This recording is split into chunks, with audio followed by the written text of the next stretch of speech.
Buenos días a todos, mi nombre es Alejandro Trujillo y soy responsable de la parte de recursos humanos de Mirenas Consulting. Y en este video lo que vamos a ver es la gestión de aprobaciones en los permisos.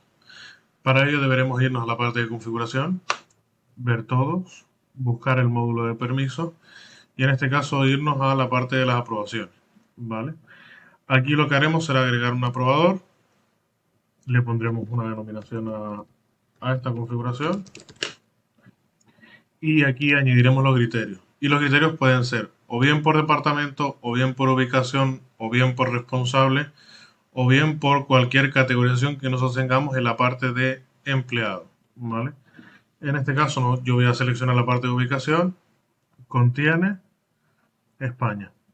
En este caso el aprobador va a ser un empleado, que en este caso voy a ser yo, y a mí lo que se me debe enviar es este correo electrónico, donde podemos personalizar tanto el asunto, poniéndole los marcadores de nombre del empleado y el tipo de permiso.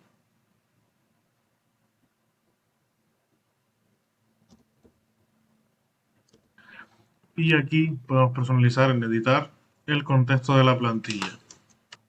Aparte de todo esto, pues enviaré al aprobador que pertenezca y lo podemos hacer tanto desde la persona que lo envía como una dirección no reply.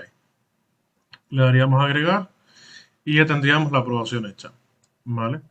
Hay que tener en cuenta que en el caso de los administradores, cuando se agregue una solicitud de permiso, se aprobará automáticamente porque ya se interpreta como que es un usuario administrador con todos los poderes para hacerlo.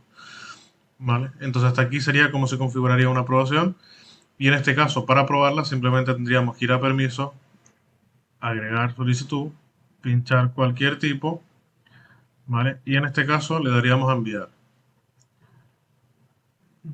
Vale, en este caso no deja porque sobrepaso el límite, le daríamos a enviar y como yo soy administrador ya aparecería aprobado, pero en caso de que no y fuera un usuario cualquiera aquí aparecería pendiente por el aprobador en curso.